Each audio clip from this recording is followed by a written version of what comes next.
everyone, welcome to our YouTube channel chemistry classes. आज की classes में हम लोग संकरण के बारे में पढ़ने वाले हैं। संकरण यानी कि हाइब्रिडाइजेशन।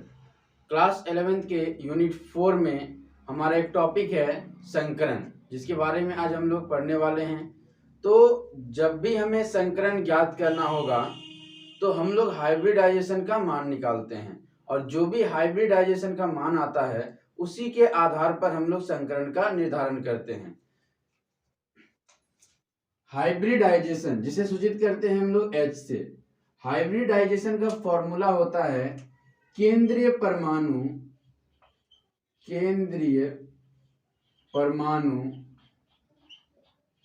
के संयोजी कक्षा में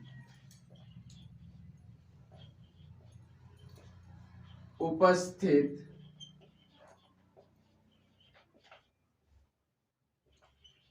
इलेक्ट्रॉनों की संख्या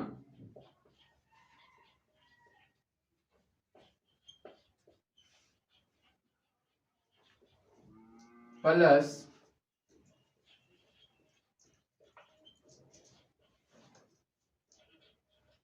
केंद्रीय परमाणु को घेरे हुए तत्वों की संख्या माइनस धनायन का आवेश प्लस ऋणायन का आवेश। और आगे में हम लोग लगा देते हैं 1/2। तो हमारा जो हाइब्रिडाइजेशन है, हमारा जो संकरण है, उसे ज्ञात करने का फॉर्मूला क्या है? केंद्रीय परमाणु के संयोजी कक्षा में उपस्थित इलेक्ट्रॉनों की संख्या। जो भी हमारा यौगिक में केंद्र परमाणु होगा उसके संयोजी कक्षा में जो इलेक्ट्रॉनों की संख्या होगी उसे हमें लेना है। उसके बाद उसे जोड़ना है केंद्र परमाणु को जो भी तत्व घेरेगा उस तत्वों की संख्या से। और अगर उस पर धनायन का चार्ज है तो धनायन के चार्ज को घटा दिया जाता है, और अगर ऋणायन का चार्ज है तो ऋणायन के चार्ज को जोड़ दिया जाता है। तो चलिए हम लोग पहला क्वेश्चन देखते हैं। अगर हमें IF7 का संकरण ज्ञात करना हो तो सबसे पहले जो भी हमारा H का मान आएगा, H के मान के आधार पर हम लोग संकरण का निर्धारण कैसे कर सकते हैं? तो उसके लिए हमें एक सारणी की आवश्यकता पड़ेगी। वो सारणी क्या है हमारी? कि हमारा जो H का मान होगा इसी H के मान पर हम लोग संकरण का निर्धारण करेंगे। अगर हमारे फॉर्मूला द्वारा हाइब्रिडाइजेशन का मान 2 आता है तो संकरण होगा हमारा एक S संकरण और एक P, SP संकरण। अगर हाइब्रिडाइजेशन का मान 3 आता है तो संकरण होगा SP2। अगर हाइब्रिडाइजेशन का मान 4 आता है तो संकरण होगा SP3। अगर हाइब्रिडाइजेशन का मान 5 आता है तो संकरण होगा SP3D। हाइब्रिडाइजेशन का मान 6 आता है तो संकरण होगा SP3D2। और अगर हाइब्रिडाइजेशन का मान 7 आता है तो संकरण होगा SP3D3। तो हमारा जो हाइब्रिडाइजेशन का मान निकलेगा, H का जो भी मान आएगा H के मान पर हम लोग संकरण का निर्धारण करेंगे।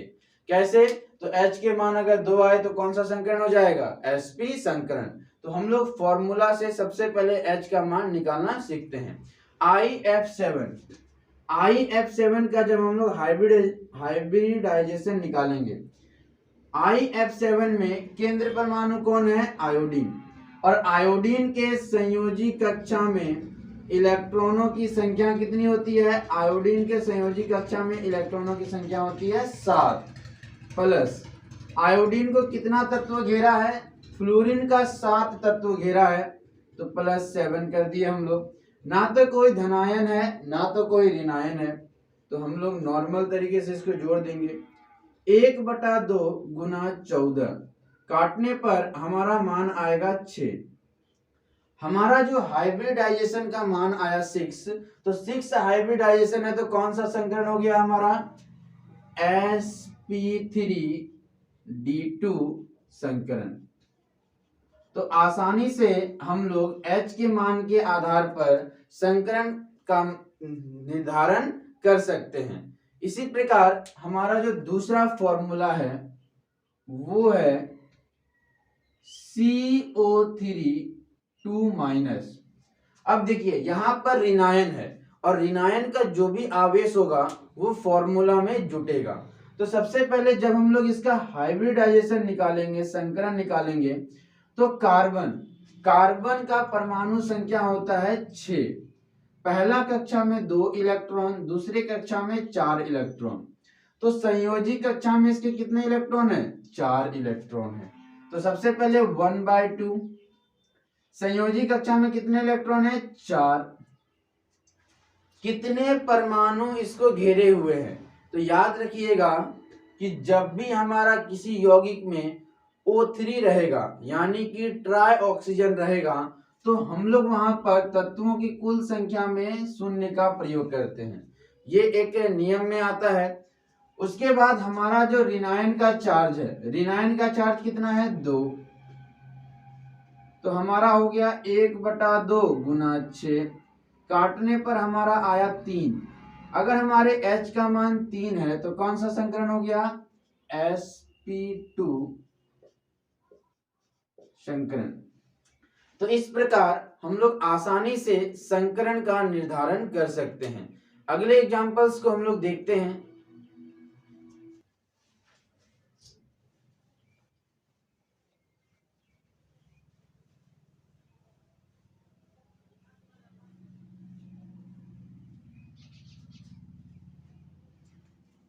क्वेश्चन नंबर 3 है हमारा XCF6। अगर हम लोग XCF6 का संकरण निकालते हैं तो हाइब्रिडाइजेशन का अगर फॉर्मूला निकालें, Xc के संयोजी कक्षा में इलेक्ट्रॉनों की संख्या होती है 8 प्लस Xc को कितने तत्व घेरे हैं, 6 तत्व घेरे हैं।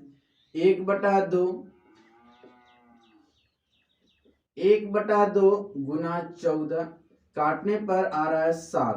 तो कौन सा संकरण हो गया हमारा, sp3d3 संकरण। उम्मीद है कि आपने इस क्वेश्चन को बना लिया होगा। अगला हमारा एग्जाम्पल है, एग्जाम्पल नंबर 4, XCO3। 1/2, Xc के संयोजी कक्षा में इलेक्ट्रॉनों की संख्या 8 प्लस O3, जब भी O3 रहता है हम लोग क्या जोड़ेंगे, 0। तो 1/2 गुने 8, काटने पर कितना आया, 4। अगर हाइब्रिडाइजेशन का मान 4 आता है तो कौन सा संकरण हो गया, sp3 संकरण। तो उम्मीद है कि आपने इन दोनों क्वेश्चंस को बेहतर तरीके से बनाया होगा। अगले एग्जांपल्स पर हम लोग चलते हैं। याद रहे कि जब भी हम लोग संकरण का मान निकालेंगे तो हमें संयोजी कक्षा के इलेक्ट्रॉनों को ध्यान से देखना होगा, क्योंकि अलग अलग तत्वों के संयोजी कक्षा में इलेक्ट्रॉनों की संख्या अलग अलग होती है। तो देखिए अगला एग्जांपल जो हमारा है वो है एग्जांपल नंबर 5, ICl3। ICl3 का हमें निकालना है हाइब्रिडाइजेशन। तो जब हम लोग इसका हाइब्रिडाइजेशन निकालेंगे तो फॉर्मूला 1/2। आयोडीन के संयोजी कक्षा में कितने इलेक्ट्रॉन, आयोडीन वर्ग 17 का तत्व है, तो संयोजी कक्षा में इलेक्ट्रॉनों की संख्या 7 प्लस कितने तत्व घेरे हैं, 3 तत्व घेरे हैं। तो हमारा हो गया 1/2 गुना 10, आंसर आया हमारा 5। अगर हाइब्रिडाइजेशन का मान 5 आ रहा है तो कौन सा संकरण हो गया, sp3d संकरण। अगला एग्जाम्पल है हमारा एग्जाम्पल नंबर 6, जिसमें हम लोग संकरण निकालने वाले हैं PCl3 का। बड़ा मजेदार होने वाला है। PCl3 का जब हम लोग संकरण निकालेंगे तो हाइब्रिडाइजेशन बराबर 1/2, फास्फोरस का परमाणु संख्या 15, 2 8 5, संयोजी कक्षा में इलेक्ट्रॉनों की संख्या 5 प्लस कितने तत्व घेरे हैं, 3 तत्व घेरे हैं। तो 1/2 गुना 8, काटने पर आंसर आता है 4। तो अगर हाइब्रिडाइजेशन का मान 4 आता है तो कौन सा संकरण हो गया हमारा? sp3 संकरण। उम्मीद है कि अब आपसे एग्जाम्पल्स बनेंगे। तो अगला एग्जाम्पल्स पर हम लोग चलते हैं।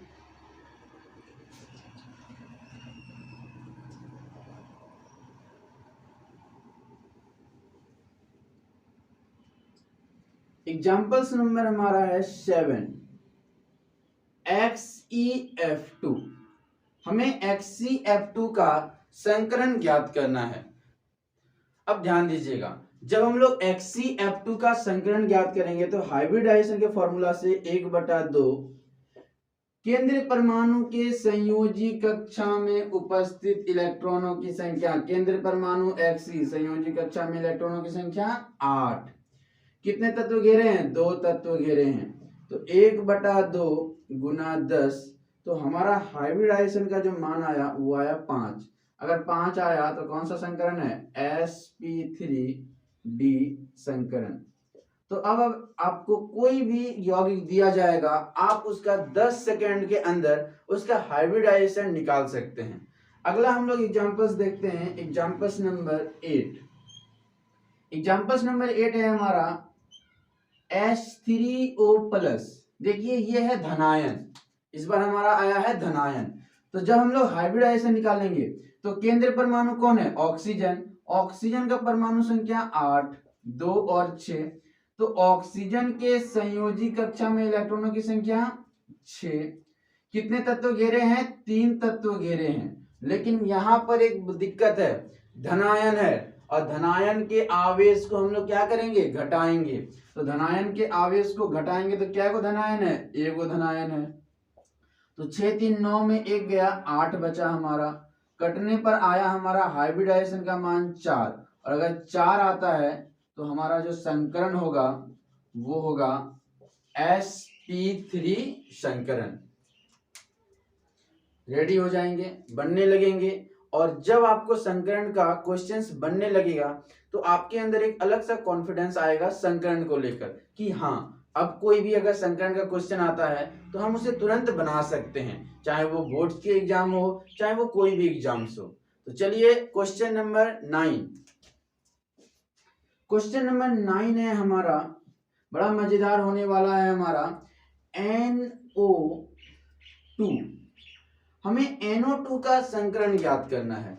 तो हम लोग कैसे ज्ञात करेंगे? हाइब्रिडाइजेशन 1/2। नाइट्रोजन कितना होता है? परमाणु संख्या 7, 2 और 5।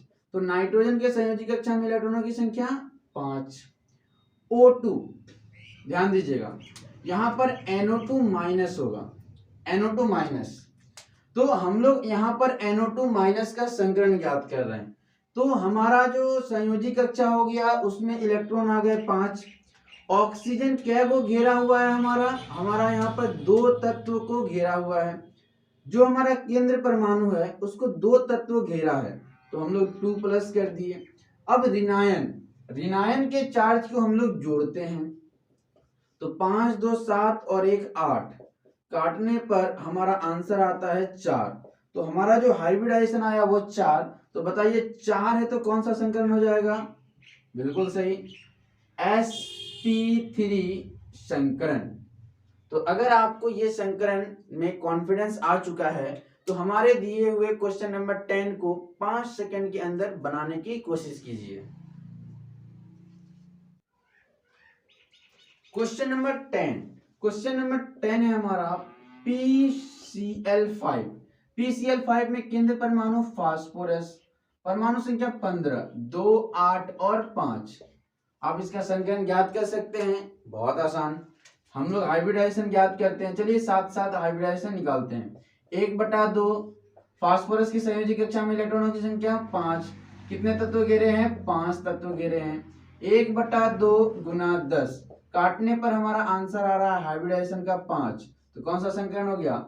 sp3d संकरण। Question number 11। जो हमारा क्वेश्चन नंबर 11 है उसमें हमें दिया हुआ है ऋणायन, और वो क्वेश्चन नंबर 11 है SO3 2-।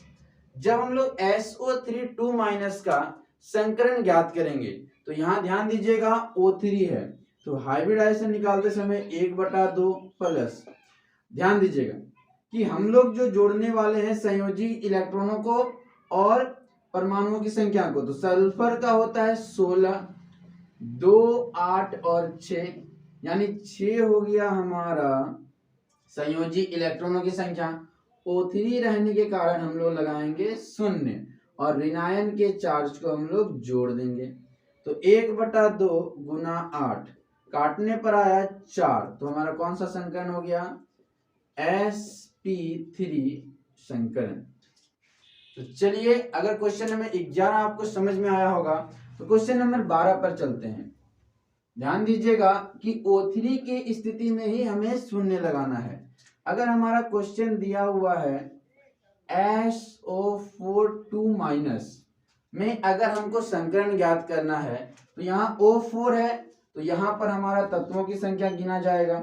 हाइब्रिडाइजेशन 1/2, सल्फर के संयोजी कक्षा में इलेक्ट्रॉनों की संख्या 6, कितने तत्व घेरे हैं? 4 प्लस 2- का चार्ज है तो 2 जोड़ देंगे, 6 4 10 और 2 12, काटने पर कितना आएगा? 6।